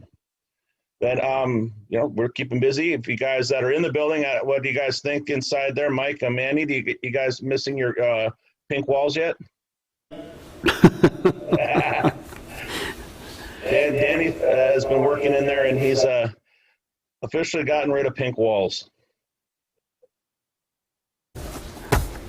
The walls are brown now. So oh, nice. Wow, we repainted the inside? Yeah, it looks nice. Yep. Yes. That's going to be great for marketing materials and videos and photography. I am so glad the color is gone. Yay! Oh, is it green? It's brown. It's brown.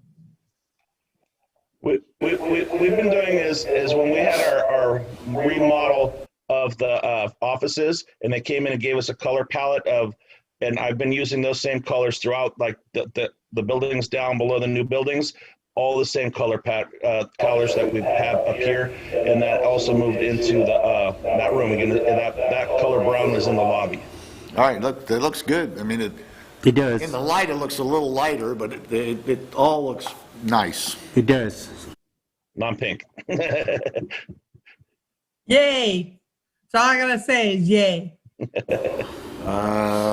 Anybody else you want? Jennifer, want to say anything? Or well, we're on recreation, so let's go to Mel. Anything to add, Mel? Not really. They actually said it all. But yeah, again, the walls look amazing for the rentals. It's going to be very exciting. And I will say that we are getting even more people in March. Most of our programs are full. They had wait lists, and the coaches were able to add some more people into them from the wait list. So as we move forward, fingers crossed, things are looking better.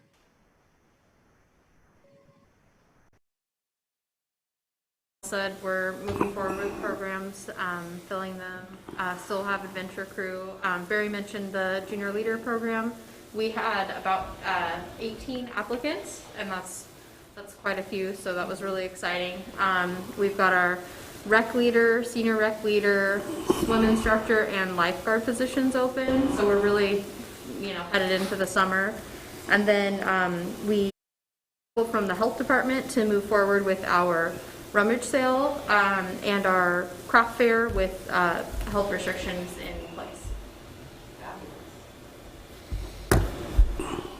All right, let's move to parks. Horacio? Good evening, everybody.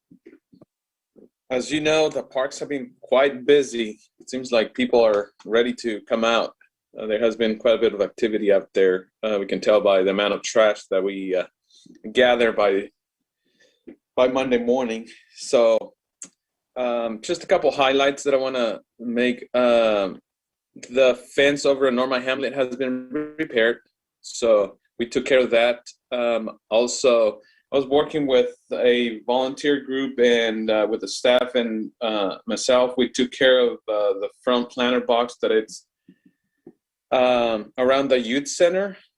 We planted several shrubs and other plants that make the place stand out a little more. Once they grow and they get more color, you're going to see a difference. There was only one plant in the corner. We got rid of that and we replanted the whole surrounding, so it looks good. So if you get a chance, just look at it. The plants are small right now, but they will grow. And we also, speaking of Sundance, we also removed quite a large tree from the creek right kind of towards where the bridge at Fair Oaks is. It landed right at the edge of the creek, so we had to get the tractor and get it out. So we dragged the tree out and cut it up and clean up the whole area. That came after the storm. There was like a couple windy days, and that one tree went down. So we took care of that. And then we also getting ready to, or not getting ready, we got some work at disc golf to get it ready for the tournament. So we took care of that, some baller replacement, the parking lot. So it's going to be busy. So hopefully we don't have any parking issues out there. So we're just waiting for tomorrow and see how it goes. Tomorrow's the first day that it's going to start. So, and that's those are some of the highlights for the month. Just looking forward to the upcoming opening of more things so that we can have more activity out there. But it seems that people's getting ready to go out, so we're going to be quite busy. Great. Then we have the Fulton El Camino police report. Mm-hmm. One dog off leash, huh? Does that settle down? It seems to have settled down a bit over the last couple of weeks. Okay. Yes. I haven't heard too much about it in the last 2 weeks. But that report's there for you to view, and let me know if you have any questions about that. No unfinished business. New business. New business. We've got 2 resolutions we have to approve. We do. And the first one is going back to the per capita grant. I told you there's the next step, and this is the next step. We have to have a resolution in place and submitted to the state in order for them to put us on the approval list for getting the grant money. So this is that step. Okay, well then I'll move to approve resolution 21-03-662. The resolution of the Board of Directors of the Orangevale Recreation and Park District approving applications for the per capita grant funds. All right. I'll second that. I'll second that. So that was Erica seconding that motion. Oh, she beat me? Yep. Erica beat me? That's the way I heard it. Anyway. All right, so we have a motion and a second. Do we need any further discussion? Nope. Nope. Appears to be in order. We'll go ahead and vote. All right, Stickney? Yes. Mraz? Yes. Grunberg? Yes. Montez? Yes, okay. Yes. Quinton? Yes. 5-0-0. Okay, item 13B, resolution 21-03-663, authorizing the disposal of surplus properties. Correct. We have an I old, move we approve resolution 21-03-663, a resolution of the Board of Directors of the Orangevale Recreation and Park District authorizing the disposal of surplus property. I'll second it. that. I beat you, so I second it. All right, I'll give it to you, Mike. And then Barry will quickly describe what's going on. yeah, it's an El Kubota mower that our staff, park staff, has done a good job in taking parts that are usable on other vehicles, and now it's basically scrap metal. And I'll be working with Horacio on how we dispose this and hopefully dispose of it while collecting some money for scrap metal. So Okay. do our part. Perfect. All right, Space. so we have a motion, a second. We've had some Okay. discussion on it, so let's vote. Well, there's a metal disposal thing on Folsom Boulevard, Yeah, a major thing over by, we'll let them handle Okay. them, but They can take care of that stuff. yep, they can. They got it Yeah, handled. I'm sure they're aware. so let's vote. All right. Morass? Yes. Grunberg? Yes. Montez? Yes. Swenson, yes. Stickney? Yes. All right, 500. So we're going to 13C, approval. Yeah, this is a concept. Yeah. All right, go ahead. You want to speak to this then? This is, we've been approached by Marha Brunner with Common Kettle Farms, and she runs the farmers market at the Dairy Queen from May through September. And they've outgrown that property, and they can bring in more vendors. And Dairy Queen, they're behind this. They're in support. And so it's not like we're pulling the farmers market away from Dairy Queen. They're in support of this. But the proposal, or what I'm asking here is if you would allow me to enter into further discussions with Marha about having the farmers market here at the Orangevale Community Center Park. The proposed location would be the north parking lot, the north end of the main parking lot. And they would section it off. They would have, right now, she's estimating a maximum of 50 vendors. And they want to make it more of a family farmers market where people would stay, eat, maybe picnic a little bit in the park, have an opportunity to enjoy some music, and have some food trucks. So, Can we limit the number of food, we don't need a lot, but a few? she knows it probably just, a couple would be enough, and give them plenty of I business. move that I make a motion that we direct our district administrator to move forward with the concept of hosting the Orangevale Community Farmers Market at the community center. I'll second that. Yay, I'll second that I'm motion. sorry, I beat you. Nice try, Sharon, but, all right, so Okay. let's vote, and then So excited. all right, so let's vote. It's not a money thing, is it? Well, it is a money thing, so. Yeah. So let's individual vote. Well, it's not really a money thing, as we're directing him to move forward on the concept. I'm Right. sure if there's any kind of discussion of money, that the agreement will come forth to us, correct? Direction, so Yep. There's probably. So we don't even really need to vote on that. Don't really We're need just to vote giving on him it. direction. well, let's just go ahead, a voice, all in favor?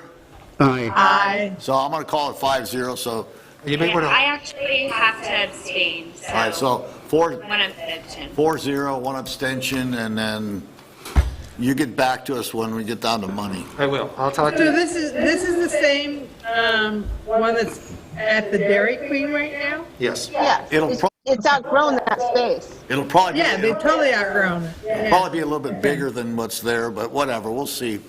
That'd be nice. And just so you know, Yeah. they are also running the farmers market at Carmichael Park on Sundays. They are the new farmers market at Carmichael Park. And There's so much visibility off of Hazel Avenue, and I would go there easier off of Hazel than where they are, but anyways.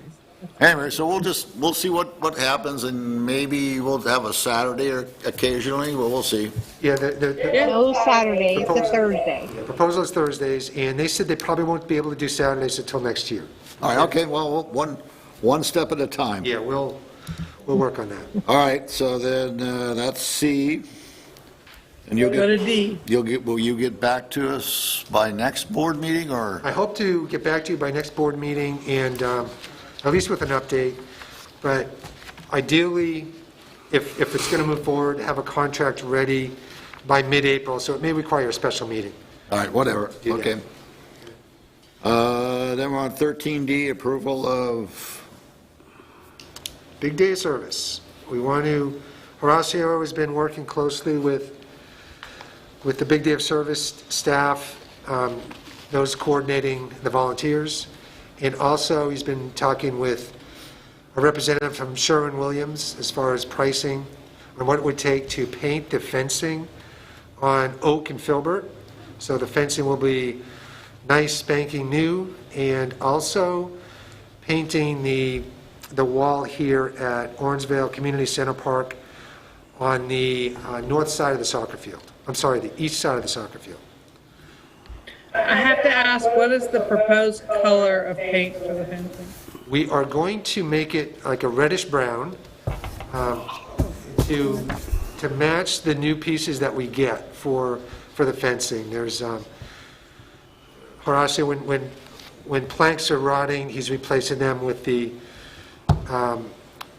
reinforced paneled prefab wood.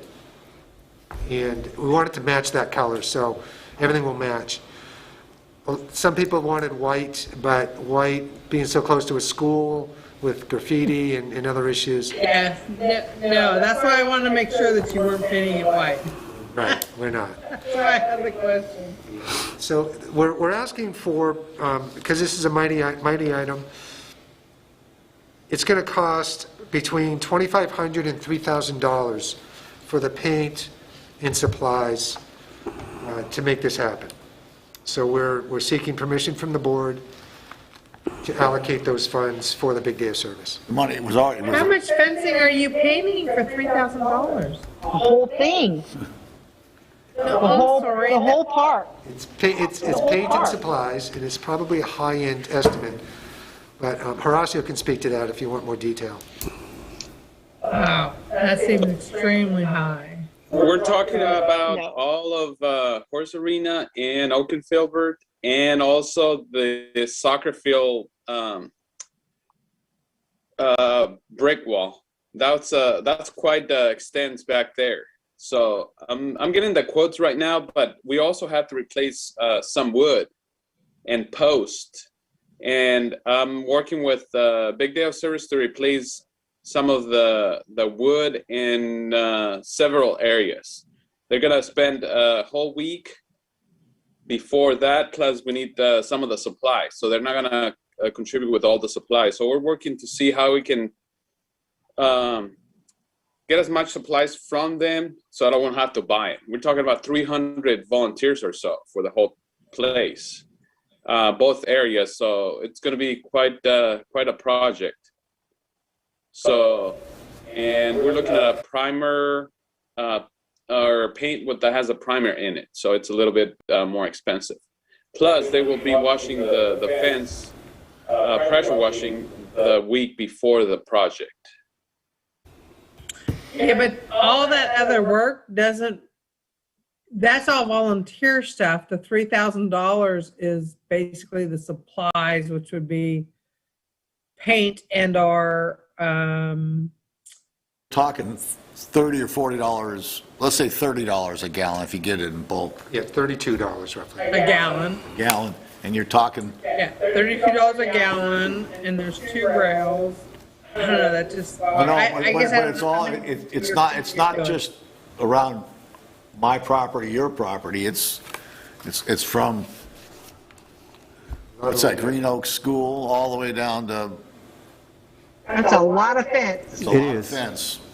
And It's a lot of, it's a lot of things. and the budget may be high. Yeah, we estimate a little high. Hopefully it doesn't come out that high.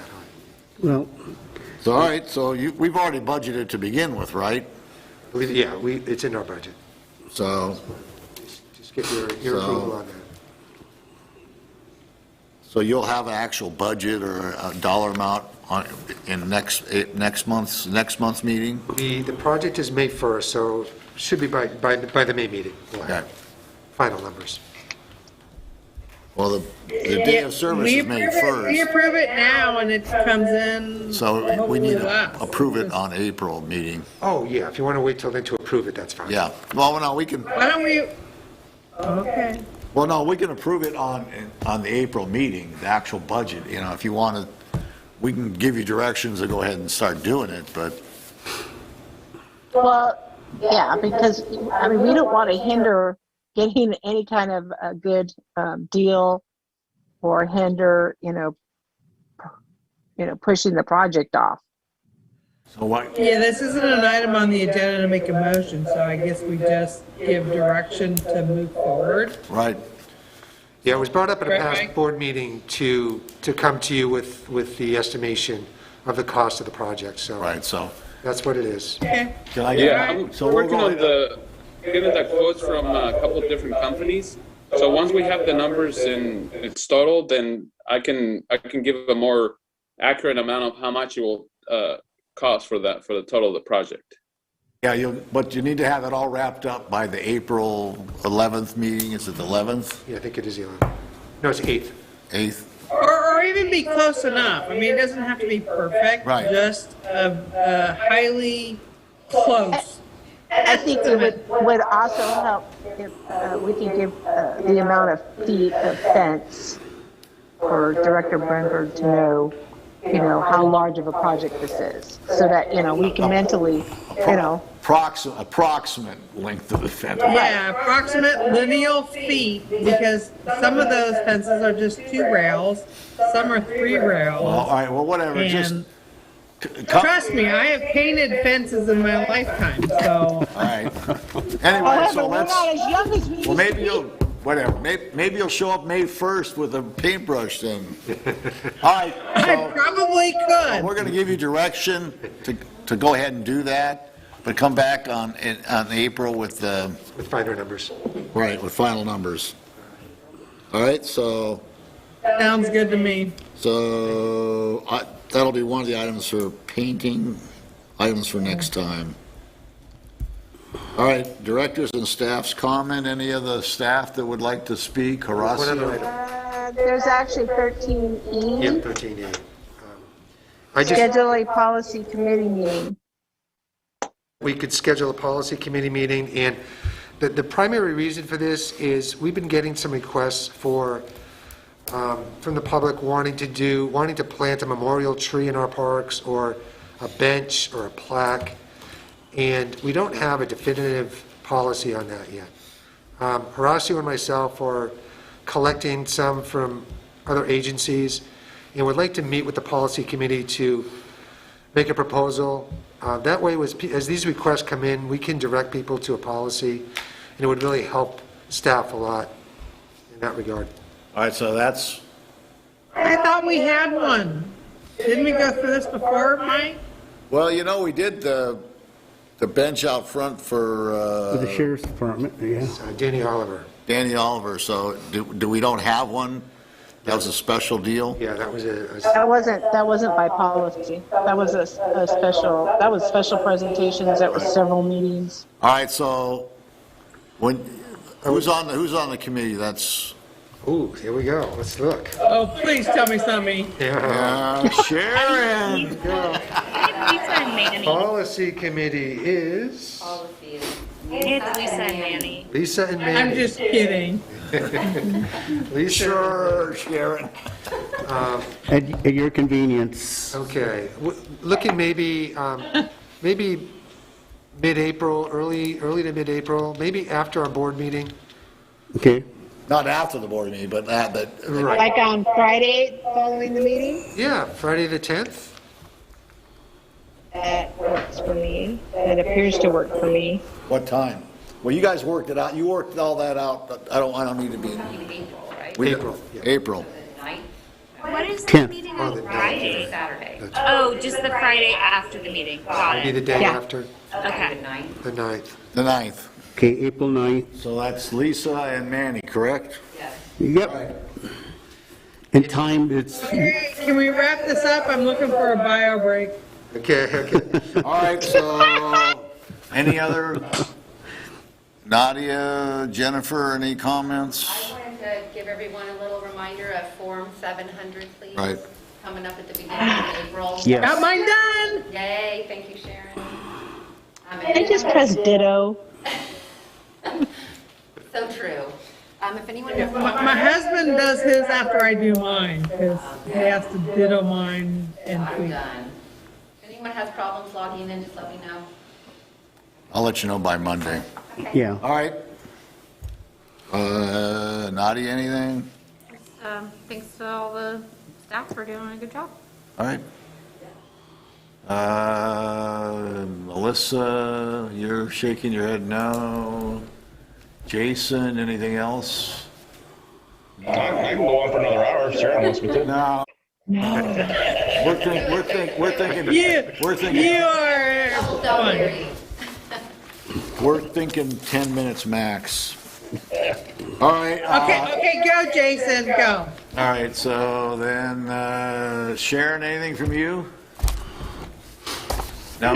No, just good job. I just can't believe the stuff, the programming I keep seeing being posted and by Nadia on the Orangevale happenings in the Orangevale Park. I don't know. I just see all this stuff and I'm just going, way cool, Nadia. Or, well, actually, it's, the park district. And it just, I'm impressed that all this cool stuff's being posted. So kudos to the park district for what you guys are doing.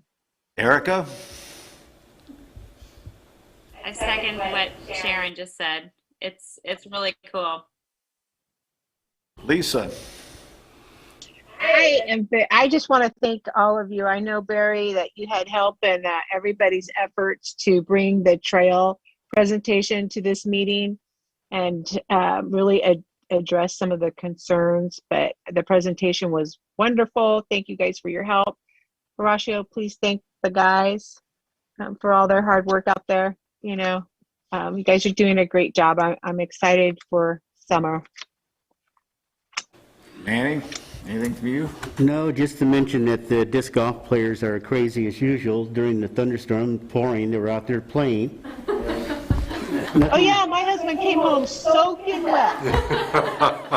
Well, and he's like, and the crew, I'm cold. yeah, I'm and the like, crew that was, play in the rain. and the little kids in one of the crew teams, when it was pouring, they ran in from outside, and it was so fun to watch them slide across the floor on purpose. Oh yeah, it got me, but they were out there not listening to the crew chief. They were just rolling all over the floor, screaming up the storm. It was great. All right. When is the first tournament? Is that this weekend or did we already have Friday, one? I think. Oh, it starts tomorrow. Starts this week. This weekend and next weekend. Okay. I want to thank Barry for walking in the rain and the hail yesterday when we were touring the Sundance facility, and I thought it went pretty good. We got a few questions. Maybe we'll. I was talking to Barry about maybe double checking the bridge if we have to actually do a new bridge, get a second opinion. It's not an ADA compliance. Well, no, I'm sure it needs to be redone. I'm not worried about the ADA. I'm just worried about whether it has to, because it's only 1 foot under the street. So just wanted to double check it to do our due diligence, not spend a lot of money, just ask the question. Absolutely. I think the presentation tonight showed that they plan on doing it according to, it's not just ADA, but they have to be FEMA compliance. It's got to be federal. There's so many compliance in that presentation, and so many different players and stakeholders that, yeah. I think they're doing their due diligence. They are totally doing due diligence to get it to comply so that there's nobody that can come back and say you didn't comply. I think they're doing their due diligence. Oh, and the fact that originally they were talking, let's say 200 trees they were gonna possibly cut, and it's down to 14 to 20. Yeah. And Six in our area. park. And I'm surprised there weren't the questions I was expecting from the public. I was expecting more harsh, detailed questions, and evidently those have been erased because there weren't the questions I was expecting. Yeah, I think the presentation answered a lot of the questions. Pretty well. And absolutely. So I think they've got all their bases covered, and they know NEPA, and they know CEQA, and they're doing it. So. Well, I'm just looking forward to the actual final product so we can review it again to make sure that it fits in with what we want. Well, my daughter looked at it. I really like the diagrams that they had today. Can we make a link to those? Are they posting those on their website? Yes, they are posting that presentation on their website, and their website is linked. We linked to their website on our homepage. Because those were great. That was a great presentation tonight. I was very excited watching that. Erica, you were going to say something?